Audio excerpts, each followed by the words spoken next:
আমাকে একবার একজন তদন্তকারী কর্মকর্তা রিমান্ডে আমাকে জিজ্ঞেস করছে যে আপনি কি একটু দয়া করে আপনার সর্বশেষ ঠিকানাটা বলবেন। বললাম বলবো, সর্বশেষ ঠিকানা আশা করছি এটা আল্লাহর জান্নাত। কয় না না, দুনিয়ার ঠিকানা। আমি বললাম যে সেইটা কোনটা বলবো? কয় কোনটা বলবেন মানে? বললাম যে আমার তো শত শত ঠিকানা আছে। কয় স্যার আপনি অ্যারেস্ট হয়ে এরকম আমাদের সাথে মৌজ করতে পারেন? বললাম মোটেই আমি মৌজ করছি না। তাইলে কিভাবে বললেন যে শত শত ঠিকানা আছে? আপনি এত ধনী? বলে আপনি কল্পনা করতে পারবেন না আমি তার চেয়ে আল্লাহর মেহেরবানি বেশি ধনী। একটু বুঝিয়ে বলবেন? আমি বললাম অবশ্যই। এই যে আপনারা আর আপনাদের সরকার, আপনাদের কারণে কোনো বাড়িতে 1 রাত, কোনো বাড়িতে 2 রাত, কোনো বাড়িতে 3 রাত, কোনো বাড়িতে 1 সপ্তাহ, কোনো বাড়িতে 2 সপ্তাহ, এরকম করে কেউই তো আমাদের বছরের পর বছর যাচ্ছে। এখন হিসাব পেয়েছেন যে আমাদের শত শত ঠিকানা কোথায়? এটা শোনার পরে বলে যে আপনার ঠিকানা আমার লাগবে না। বুঝতে পারছে যে এর পরবর্তী ঠিকানা তো শেষটা না, আরো কোনটা হয়ে যাবে। এটা ছিল ভাই আমাদের কন্ডিশন। একটা স্বাধীন দেশে বসবাস করেছি, পরিবারের সদস্যদের মুখ দেখতে পারি নাই একটানা দেশে থাকা অবস্থায় 10.5 মাস। অবশ্য যখন জেলে যেতাম তখন মাসে একবার দেখার সুযোগ পেতাম, তারা আসতো আমাকে দেখতে। কিন্তু জেলের বাইরে যখন থাকতাম এটা হতো না। এখন বলবেন এটা তো আপনার উপর দিয়ে গেছে, তাতে দেশবাসীর কি? না, আমার উপর দিয়ে যায় না, এই কোটি কোটি মানুষের উপর দিয়ে একই অবস্থা গিয়েছে। আমি একা মজলুম ছিলাম না, বলতে গেলে গোটা দেশবাসী, গোটা সমাজই মজলুম ছিল। তারা আমাদের সবগুলো অধিকার একে একে কেড়ে নিয়েছিলেন। বাঁচার অধিকার, খাওয়ার অধিকার, কর্মসংস্থানের অধিকার, আমাদের ভোটের অধিকার, আমাদের মানব অধিকার, আমাদের নাগরিক অধিকার সবই তাদের জিম্মায় চলে গেছিল। তাদের অবস্থাটা ছিল তারা দেশের মালিক আর আমরা ভাড়াটিয়া। ভাড়াটিয়ারও ভাই একটা মর্যাদা থাকে, তাও মনে হয় আমাদেরকে ওভাবে চিন্তা করতো না দেশবাসীকে। এবং কোথায় কোথায় তারা হুমকি দামকি দিতেন, কোথায় কোথায় মানুষ খুন করতেন, কোথায় কোথায় বিচারের নামে মানুষকে ফাঁসিতে ঝুলাতেন। তাদের অবস্থাটা এমন হয়ে গিয়েছিল। কোনো এক কালের দুর্দর্শ একজন শাসক, সে যখন দেখলো যে ওই দেশের মানুষ কিছুটা নবীর রসুলের দিকে ঝুঁকে যাচ্ছে, তখন তাদেরকে এনে শাসালো। শাসায় বলল, আমাকে তোমরা তোমাদের রব প্রতিপালক স্বীকার করো না? বলে হ্যাঁ করি তো। কই শুধু প্রতিপালক স্বীকার করো না, সবচেয়ে বড় আনা রাব্বুকুমুল আলা, আমাকে সবচেয়ে বড় রব মানো কিনা? এরা ভয়ে অনেকেই বলেছে, যদিও তাদের ইমান এটা সাক্ষ্য দেয়নি, ভিতরে অন্য কিছু ছিল, যে হ্যাঁ আপনি আমাদের সবচেয়ে বড় রব। সেই সবচেয়ে বড় রব মাত্র 2টা মানুষকে তাড়া করতে গিয়ে 2 লক্ষ সৈন্যের বাহিনী, সুসজ্জিত বাহিনী, এবং স্বয়ং কমান্ডার ইন চিফ, সেই রাজ্যের শাসক, শেষ পর্যন্ত আল্লাহ তাআলা বনী ইসরায়েলকে পার করে নিয়ে গেলেন, সমুদ্র ফাঁক করে 2 ভাগ করে শুকনা রাস্তা দিয়ে আটাইয়ে নিলেন। আর তারাও ওটা নিজেদের জন্য শুকনা রাস্তা মনে করে এদেরকে ধাওয়া করলো। 2 দিক থেকে পানির দেয়াল এসে মিশে গেল, তারা নিশ্চিহ্ন হয়ে গেল। পানিতে গলে মানুষ শেষ হয়ে যায়, কোনো অস্তিত্ব পাওয়া যায় না। কিন্তু আল্লাহ তাআলার কি অপূর্ব খেলা, সেই পানিতেই ফেরাউনকে আল্লাহ শুটকি বানিয়ে দিলেন। এখন ফেরাউনের শুটকি বা মুভি এখন মিশরের মিউজিয়ামে আছে, মানুষ যায় দেখে, আর স্বৈরাচারী শাসকদের অতীত কি সেটা স্মরণ করে। কিন্তু ইতিহাসের বড় শিক্ষা হচ্ছে যে মানুষ ইতিহাস থেকে শিক্ষা নেয় না। যদি নিত তাইলে স্বৈরাচারীপনার দিকে মানুষ হাঁটত না। তারা হেঁটেছেন, তারা 3টা নির্বাচন নিজেরা করেছেন তাদের মতো করে। প্রথমটা জনগণ যায়নি, বহু সেন্টারে মানুষ একজনও যায়নি, সেখানে বিড়াল ঘুমাচ্ছিল শান্তিতে, কুকুর ঘুমাচ্ছিল শান্তিতে।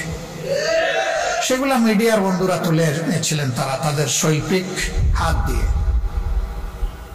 দ্বিতীয় নির্বাচনটা তারা এতটাই আস্থা হারায় ফেললেন যে নির্বাচনের দিন পর্যন্ত ধৈর্য ধরতে পারলেন না।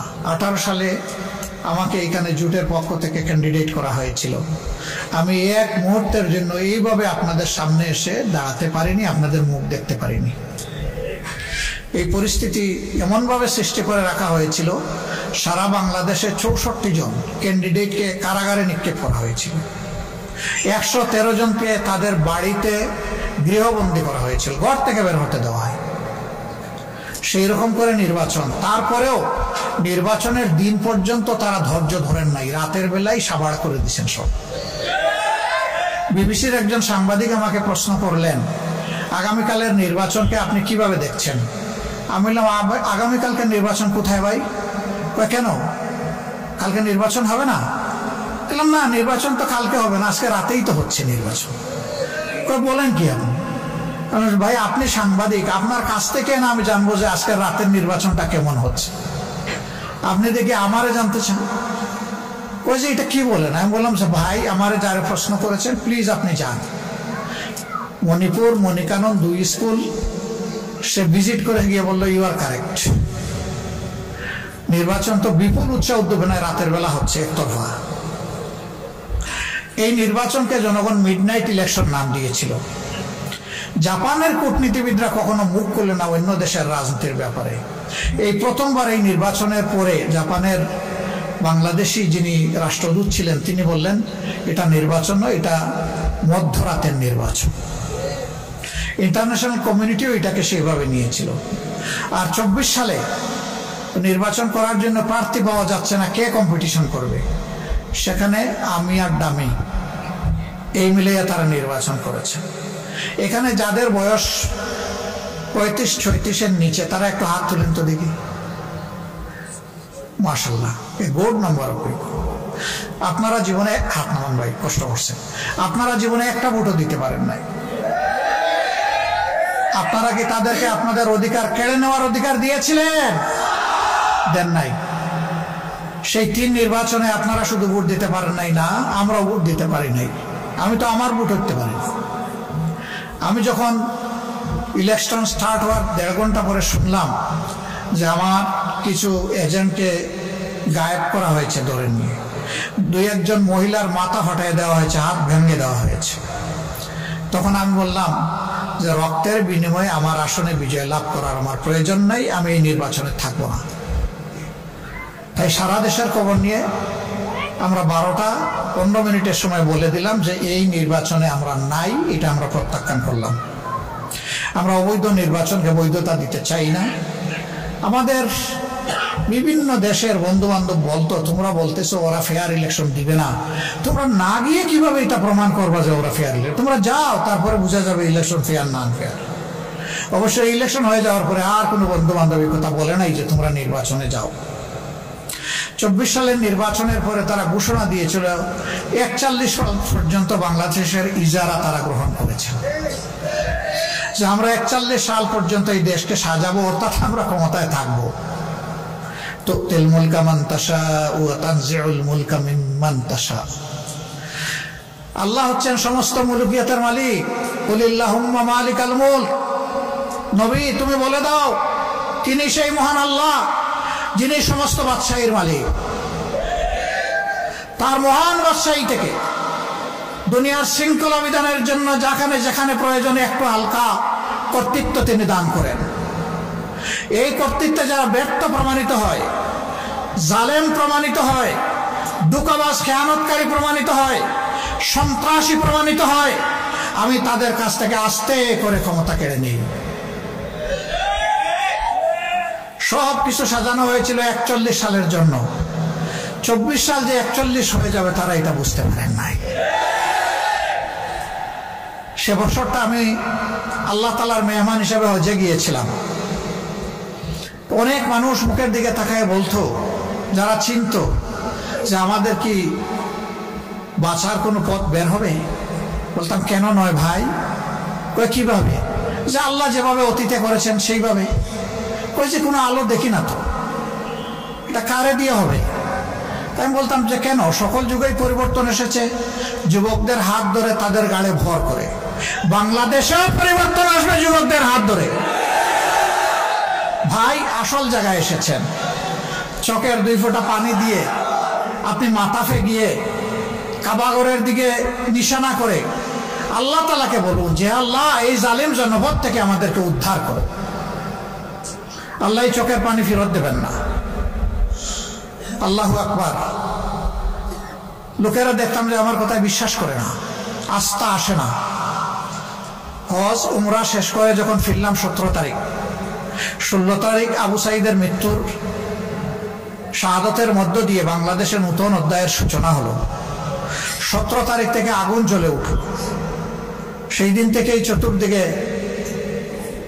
নিরীহ জনগণের, নিরস্ত্র জনগণের বিরুদ্ধে সশস্ত্র আক্রমণ শুরু হলো। ভয়াবহভাবে শ মানুষ খুন করা হলো।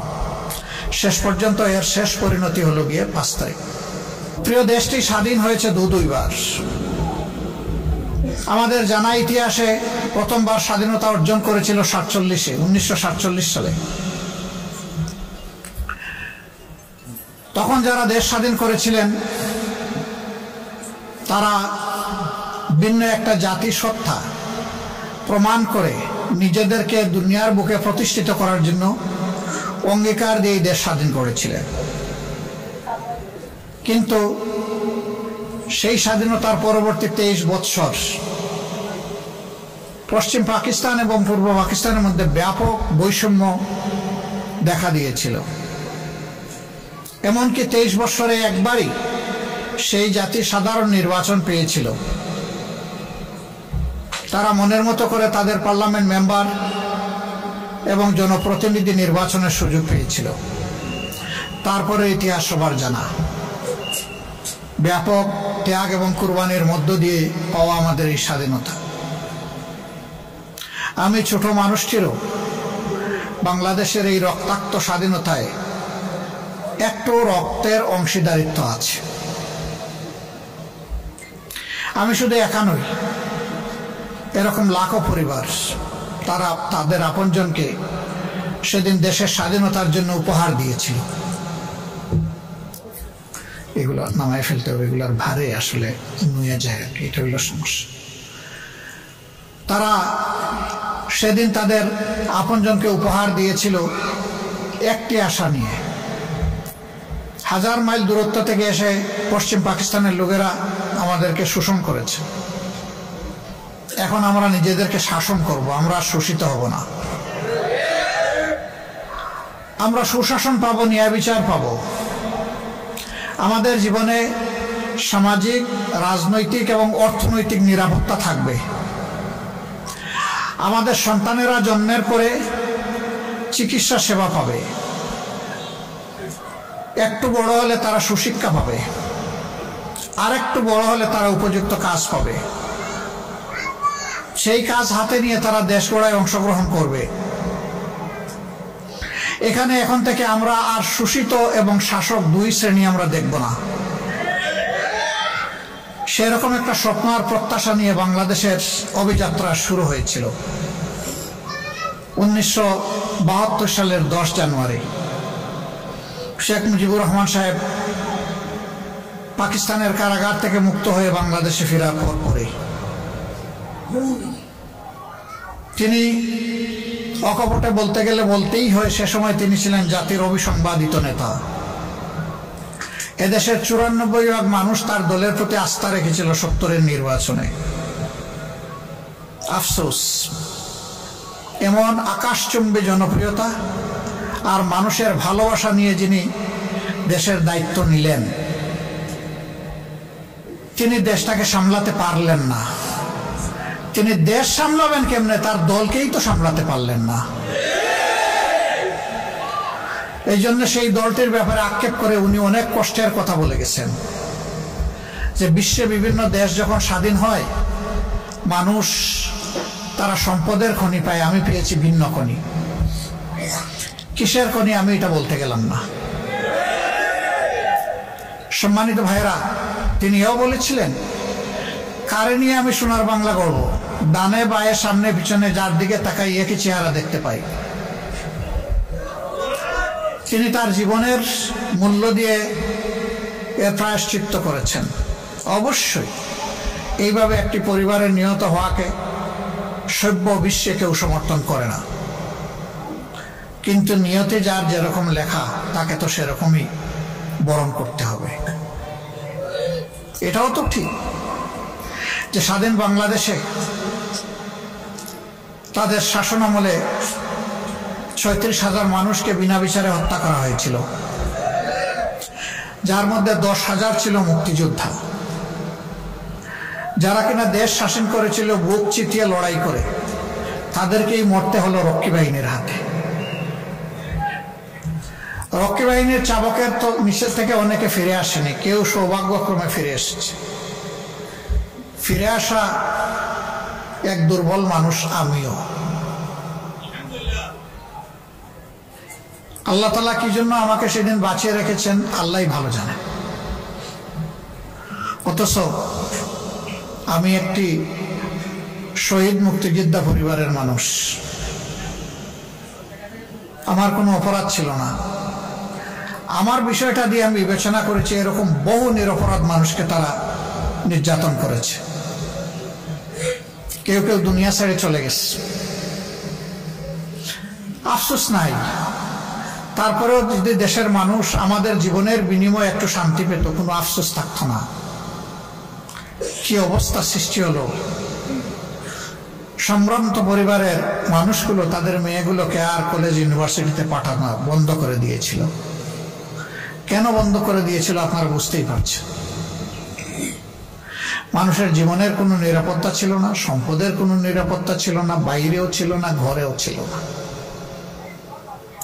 অথচ 70-এর নির্বাচনের সময় আমরাই বলেছি মানুষকে, ভোট দেন নৌকায়, আপনি দরজা খুলে রাতে ঘুমাতে পারবেন। হ্যাঁ, ঠিকই মানুষ দরজা খুলে ঘুমাইছে, কিন্তু সেই দরজাটা নিজে খুলে নাই, চোর ডাকাত এসে খুলে দিয়েছে। এরপরে কি হলো বুঝলাম, তারা সব ভালো কাজ করতে পারলেন না। দফায় দফায় ক্ষমতার পালাবদল হলো। দেশের চেহারার একেবারে উন্নতি হয় নাই এটা আমি বলবো না, হয়েছে। তবে যুগের যে পরিমাণ চাহিদা ছিল আর যে পরিমাণ সম্ভাবনা ছিল তার তুলনায় কিছুই হয়। এখানে বসা অবস্থায় আপনারা কোনো গন্ধ পাচ্ছেন কিনা? আমি কিন্তু একটা গন্ধ পেয়েছি। এটা একটা সভ্য জনপদ, এটা আমার গর্বিত দেশের রাজধানী। দুনিয়ার বিভিন্ন দেশে যাওয়ার সুযোগ হয়েছে। সেখানে নগরে শহরে এরকম চলমান প্রবাহমান বহু চ্যানেল আছে, ঝর্ণা আছে, নদী আছে, খাল আছে, ড্রেন আছে। কিন্তু আপনি ড্রেনের পানিও হাতে নিয়ে দেখবেন যে মার্বেলের মতো চকচক করছে। কেন? তারাও মানুষ, আমরাও মানুষ। আমরা কেন দুর্গন্ধের সঙ্গে হব? আমরা কেন পলিউটেড ওয়াটার স্ট্রিমের সঙ্গে হয়ে দুকে দুকে মরব? হাজার রোগ কেন আমাদের দেশে এই কারণে বাসা বাঁধবে? কপাল আমাদের এই জায়গায়। আমি বলেছিলাম আমাদের আল্লাহ অনেক সম্পদ দিয়েছেন, সব জায়গায় বলি একটা সম্পদের অভাবের কারণে আমরা পারলাম না আমাদের দেশটাকে বাগানের মতো করে সাজাতে। সেই সম্পদ হচ্ছে চরিত্রের সম্পদ। ক্ষমতায় যাওয়ার আগে অনেক রাজনীতিবিদ বলে থাকেন আমি রাজনীতিকে ইবাদত মনে করি, আমি রাজনীতি করি মানব সেবার জন্য, সেবা আমার ধর্ম। হ্যাঁ, উনি মানব সেবা করেন ঠিকই, শুধু নিজের সেবাটা করেন। তিনিও তো একজন মানব, সেই অর্থে তিনি মানব সেবা করেন। কিন্তু মানব সেবা বলতে যা বোঝায় তা তো দেখি না। গত 15.5 বছর এদেশের মানুষ দারুণ কষ্টের মধ্য দিয়ে অতিবাহিত করেছে, আর আমাদের জন্য পরিবেশটা ছিল আরো একটু কষ্টের।